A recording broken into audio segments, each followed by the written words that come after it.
there a way to... Hello everyone. I know there's no one here yet, but we shall have a discussion all the same in case you're watching this after the fact.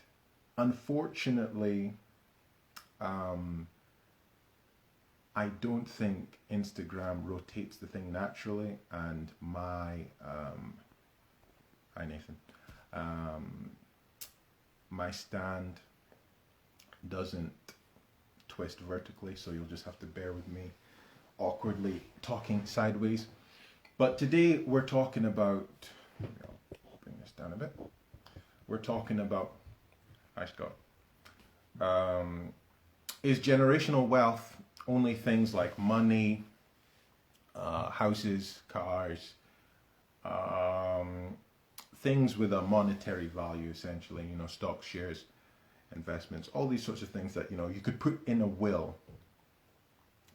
Their answers still coming in, so I'll publish them later on when more people have given their opinions on the matter. Right now, tentatively, the no's have it. It's about 2/3 no, 1/3 yes. But we shall see how that evolves as time goes on. Basically, my stance on things is that, a lot of people use this term generational wealth as, well, my great-grandfather left this for my grandfather, left this for my father, and left this for me. And they think of it in terms of only the personal possessions and assets that were bestowed upon the next generation. Hi Taylor, just gonna wave there. But for me personally, I think this is kind of deceptive because there's lots of things that we inherit that are not necessarily bequeathed to us directly from your grandparents to your parents to yourself. And I think it's more abundantly clear, at least for someone like me, because I'm an immigrant, and obviously I grew up here and my experience here has been much different to that of my parents. And some of the things that I've inherited just by being here, not by any,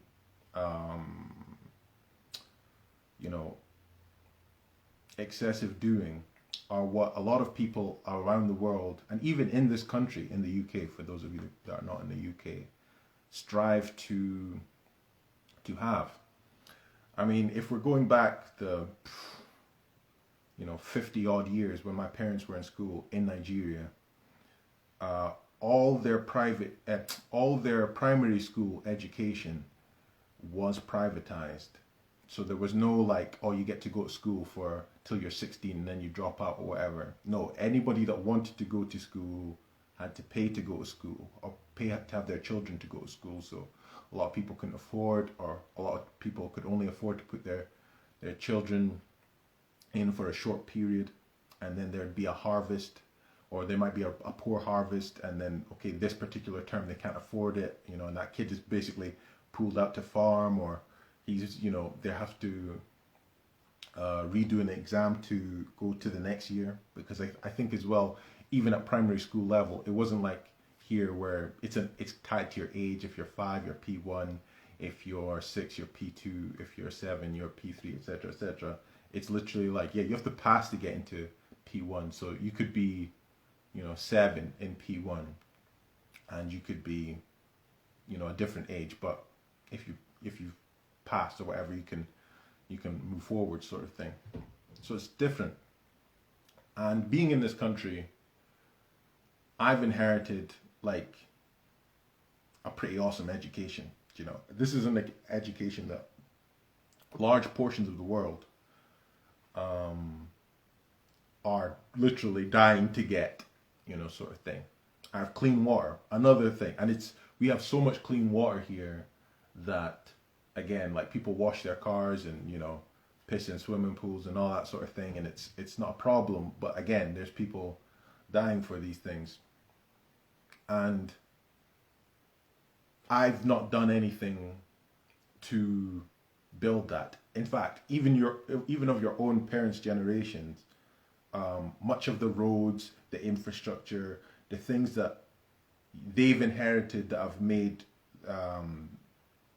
things possible in this country were done however many generations ago. These are some of the things that I consider wealth. You know, sometimes you talk about the top 1%, and we think of the top 1% of people being those who they're billionaires and all these sorts of things. And make no mistake, these are the top 1%. But if we're talking in world terms, I think being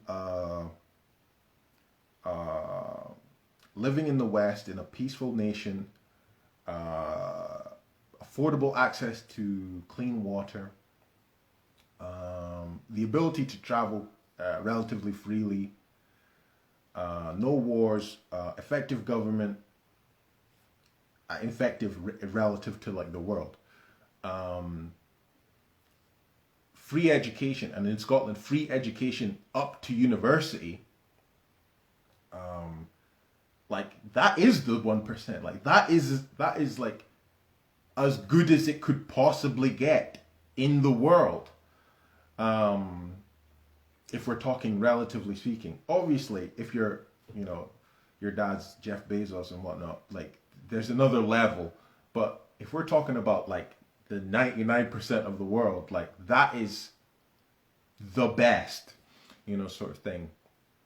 And I think we sometimes conflate issues when we're talking about, like, there was a lot during the Black Lives Matter things. Well, I never had generational wealth. It's like not every, in fact, I'd argue most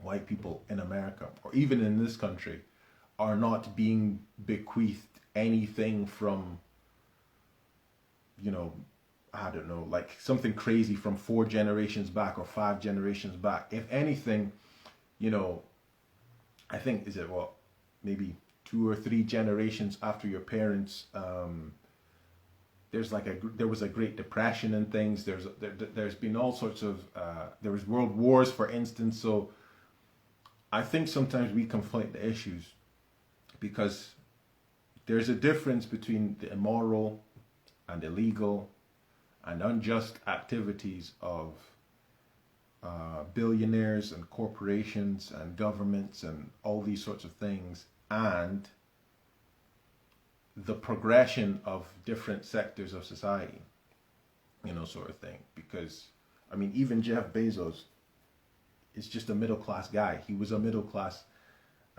person who sold books from his garage. He didn't inherit Amazon. Like, his children will inherit Amazon, but he himself was just, he had all the access to things that you or I or someone in the Western developed countries who's, you know, not dirt poor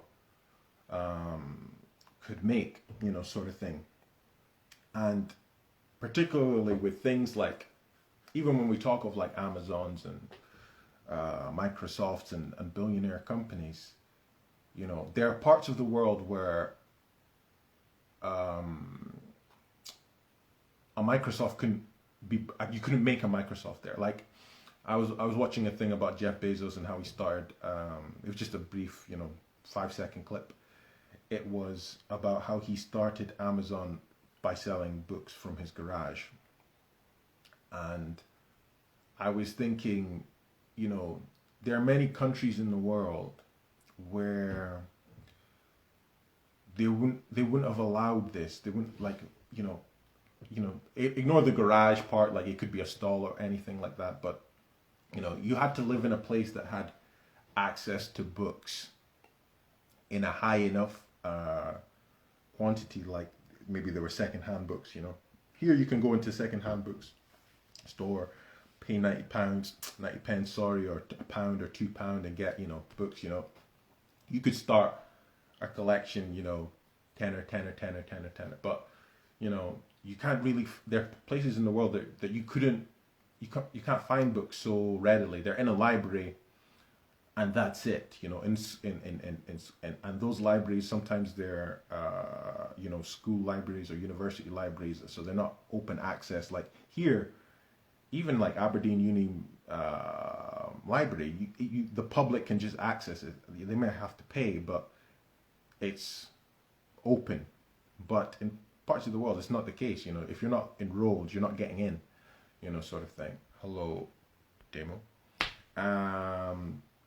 So really, I think this is just my personal opinion, and feel free to dispute, to comment, to like, to share, to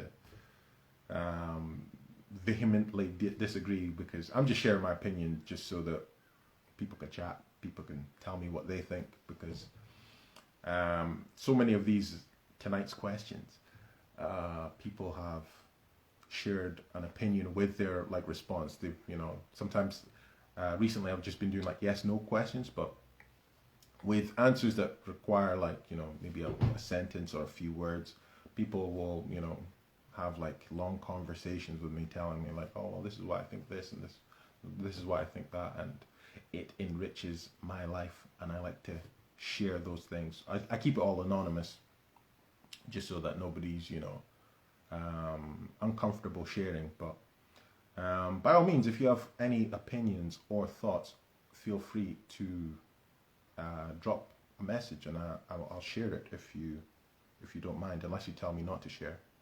But that's my TED Talk over, and I hope you guys have a lovely evening. I can't close this thing.